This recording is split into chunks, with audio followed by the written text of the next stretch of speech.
Hello, and thank you for joining us today to talk about the future of law. I'm Chad Hill. I'm the founder of CaseScribe, and we're going to be talking about how AI can fit into your legal workflow. I think we have some great stuff to share with you, and looking forward to talking about the AI. So first, let's talk about why AI matters in law.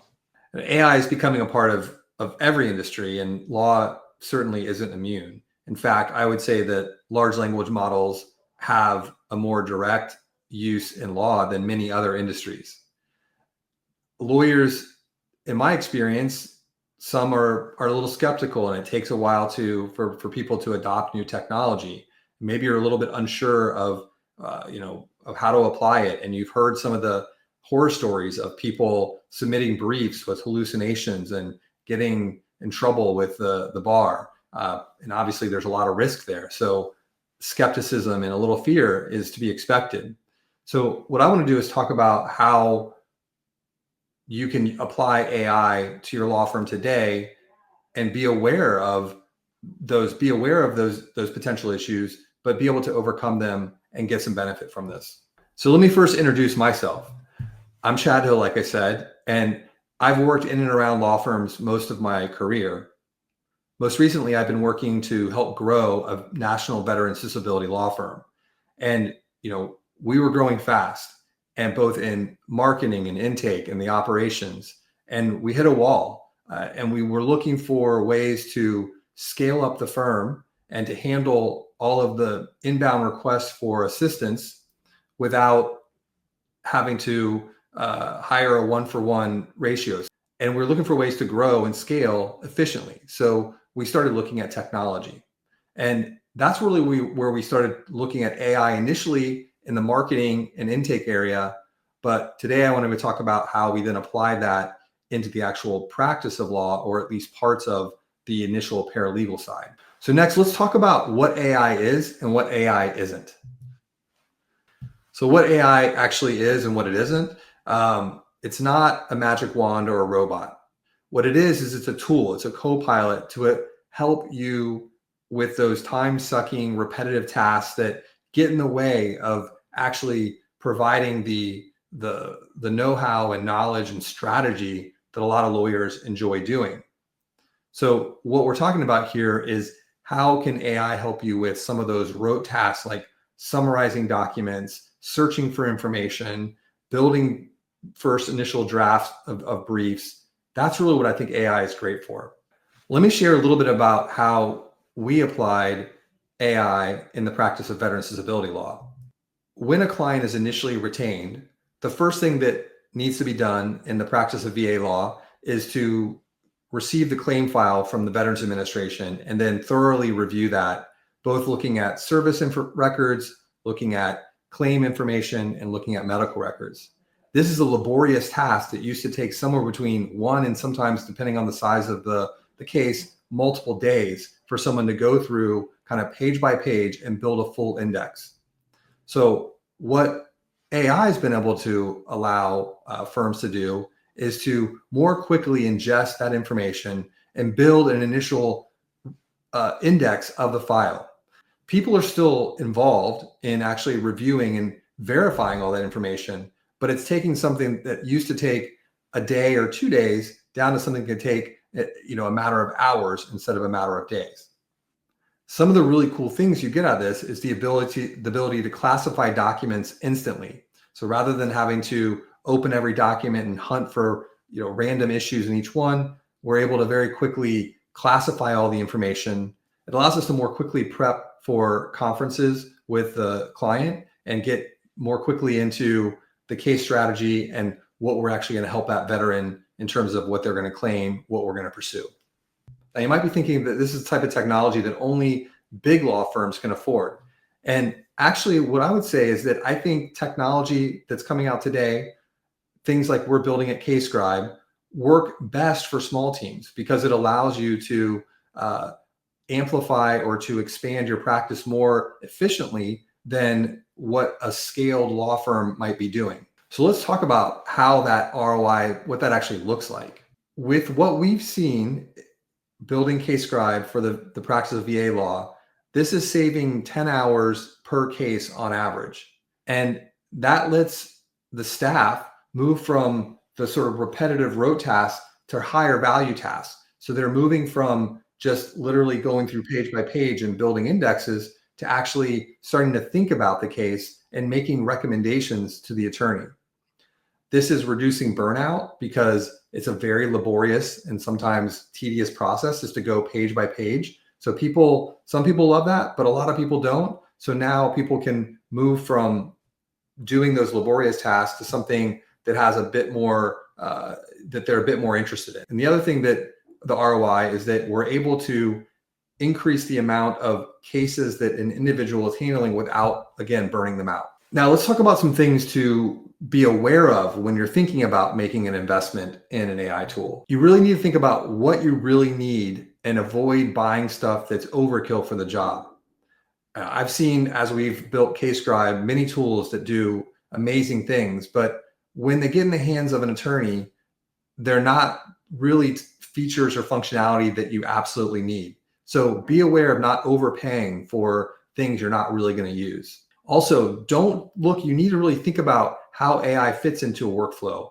It's not going to just replace one job. What you're going to need to do is look at that job and think about what part of this job is something that AI can do and what part of this job is something that, a person needs to do. And so you're really going to have to do some radical kind of rethinking of what the work looks like and break apart what used to be your jobs into new jobs. Again, there's no replacement for people in any of these processes. So automation is not going to replace people, but you need to think about how you configure the work. The last thing to consider is that change management is harder than you think. This is one of the things that actually was pretty surprising to me was even though we had a technology that could save people time, people were busy and they didn't want to adopt the new technology without, really finding a product champion, doing a lot of training. So don't underestimate the amount of effort it's going to take to actually do the training. So again, you've got to think about buying the right tool. You have to think about the process adjustments you need to make. And then there's a lot of training to actually implement that process. Next, we're going to talk about what CaseScribe is and what we've built. So when we started thinking about applying AI to the veterans disability law space, we looked at all of the jobs that were being done, and we actually put them kind of on a matrix where we said all the jobs, we looked at how many times we did that job on a monthly basis, how long it took to do that job, and then kind of what the skill level was. Like, was this a job that was a basic job, or was this something that required advanced reasoning and a lot of thinking and processing? And so what we identified when we looked at this and kind of laid out all of our jobs to be done was that there were a few things, this initial index that looked like a very good candidate for applying AI. And that's what we built CaseScribe to do. So what CaseScribe can do is it can do medical chronologies. It can help with drafting letters. So we take the information, the summaries, and we can use that as input into a letter drafting tool. It can highlight any key information. The system does a good job of actually analyzing potential issues with the claim and can then surface those to the team to look at. And again, the key thing here is that this is a purpose-built tool that is focused on doing a specific job. There are general tools out there. You can go to ChatGPT and type in your prompt, and that might work in some cases. But what we wanted to do was to build something that consistently did the job that we were building this for. And that's why we built purpose-built technology rather than using a general tool. Next, we're going to look at what CaseScribe actually does in action. So what we do is we first upload documents, and these are all PDFs that are collected from the client as well as from the Veterans Administration. There are other areas of law where you might collect evidence from hospitals and doctors. But again, you're going to collect that information and upload it. And then what we do is we OCR that data, and then we classify all of those files, and then we summarize them. And one of the nice things is that you think that there's a signal to noise ratio sometimes where there's information in large document sets that's not important, and there's some that's very important. And so part of the process here is that in that initial uploading and classification process, we're trying to sort out all the documents and classify things so that the important information gets put into one bucket, and then sort of information that's there if you need to dig deeper or maybe need to go back to a less important step later, that's all still there, but kind of separate it out. And then we go through and we summarize at a document classification level. So, we can say that if this is a medical record or if this is a physical therapy record, what are the key pieces of information that we need to pull out of that? So that's something that CaseScribe does, and then presents that all back to the user in a way that they can then get those insights, or they can export the information to add to a brief, whatever that might be. The tool that we built here has had impressive results for the veterans law firm and for other users of the system. We're seeing that we're getting 70% faster case review time. So the time it takes to get a document from the upload through to review is 70% faster. We're seeing that on average, we're saving 4 hours. Something that was taking 8 hours is now taking 1 or 2 hours. So a huge time savings there. Yeah, and I think if you convert the actual time saved into the effective rate per staff member, this can easily translate into $1,000 a month per staff member. So this is what we saw with the veterans law firm. Let's talk about how you can actually put this to work in your law firm. So what I recommend is looking for 1 to 2 of those repetitive tasks that drain time. And again, as I mentioned before, putting them in some sort of matrix where you have a list of tasks, you track the time it takes, and then you also apply some type of skill level to that task. Is this something that's repetitive, or is this something that requires sort of deep understanding? Focus on the ones that are repetitive, that can be easily turned into like a SOP document. Then you want to find a tool that's going to help you with those tasks. So again, if you're looking to analyze medical and create medical chronologies, a tool like CaseScribe is a great example. There are other tools that do different types of activities, so you just need to look at those tasks. One thing you really need to think about too is the team that's going to go into making these decisions. I highly recommend building a team early that includes a cross section of your firm, because it's going to be critically important later when you start to implement and do the change management that you have buy-in and you have people who have been involved in the process from the get-go. And then finally, I would say really focus on the real problems. I think there's a lot of cool stuff happening with AI, things you can create videos and do all kinds of really interesting things. But really, I think AI has a great application for productivity. And I'd say, focus on that when you're thinking about what you want to do next. So, we're talking about AI. So let's summarize what we just learned here. AI is not going to replace lawyers. However, I think lawyers who don't embrace AI are going to get replaced by lawyers who do. And it's not about working harder. It's about working smarter. And you don't really need to go all in. You just need to start with the things that are the biggest pain points. Let me demonstrate how CaseScribe works and how easy it makes the process of reviewing a claims file. So what I'm going to do is upload some documents here. I'm going to upload about 89 documents. And these are going to upload to the cloud. Let me talk about our security for a minute. We're SOC 2 compliant. We host all of our information in an encrypted way. It's encrypted at rest and in transit. We also have BAAs in place with any of our external LLMs that we work with, and we opt out of using any information for training. So we believe this is a secure environment where you can upload your documents. Now, the first thing that's happening here is that we're going through and we're OCRing and classifying all of the documents. I've just uploaded 89 documents, and as I mentioned, they're going to OCR, and then we're going to extract the key facts. I'm actually going to move over and take a look at one that's already been through the process. Okay, so here, in this case, this is after the processing has completed on the cases that we uploaded. And what we're seeing initially on this screen is all of the documents, all the files that we've uploaded. You have the ability to open them and view the PDF. And this is a great way. In some cases, people just want to know what files are there. However, the real insight comes from moving over to the facts screen. And what we've done is that for every document we've uploaded, we've actually created facts that support the case. And in the case of the VA law, one of the important things is knowing what claims have been filed and what those look like. And so I can very quickly, by changing my document type, I can just look at all of the claims that have been filed. So now an attorney, this used to take, it would take someone several hours to go through and pull out all of the claims. But now I can very quickly see there was an initial claim filed. I can see the entire adjudication history of that, which claims were denied, which ones were deferred, the entire claim flow here. So this allows the attorney to very quickly see what claims have been made, what claims are still active, and get that information.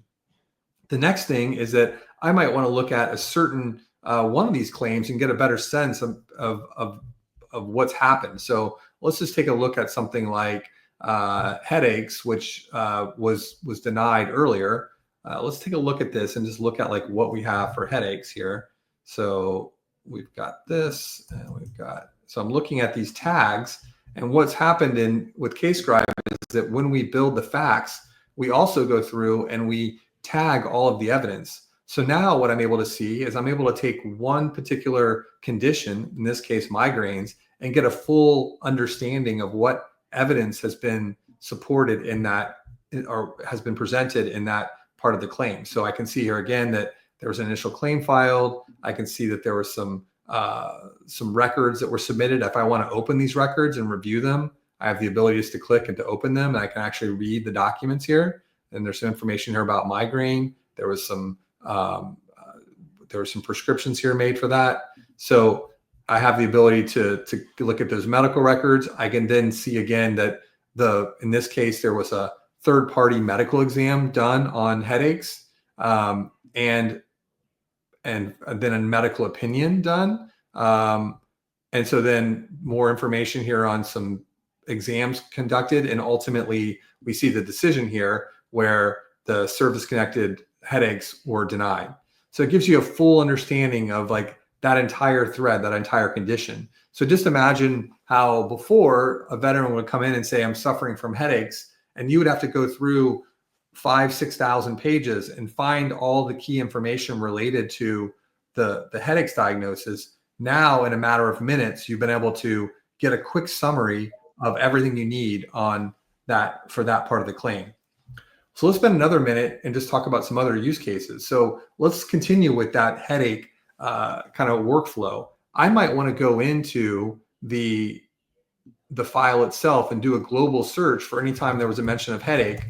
And I can do that, and this is going to show me all of the documents. Now I might want to narrow that document down just to some of the records that are related to some of the medical records. So I'm going to look for private medical records and VA medical records. And now I'm going to get a bunch of information here of where headaches showed up in those records. I, of course, can open these documents and review all of that information. If I see something that I'm like, that's an important stat, I can actually click here and I can add a new fact. And I can, if I wanted to, add a headache tag to it. I can apply that and I can save that. So now this is going to be in my list. If later on I want to go back over to facts and now I want to maybe export for a medical opinion, that new fact I just created would be in there. So let me just show you this. Let's look at private medical records. And you can see right there is that new fact. Now, if I wanted to export this and share it with an outside expert, I can just click here to export facts. I can pick whether I want to include the file it was in or not, and then what my export format is. Do I want to export a Word document or Excel document? And then that's exported in a nice format for the user to see. So again, I'm giving you a couple examples of just how you can take things that are part of the existing workflow that we've purposely built easier options for conducting that part of your job and exporting the information to go back into, to fit right back into the normal workflow that you already had. Just wanted to, again, thank everyone for attending the webinar today. If you have any questions, feel free to reach out and DM me that on LinkedIn. It's at Chad Hill. And we will also have the availability to download this presentation if you do want to take a closer look. So thanks again.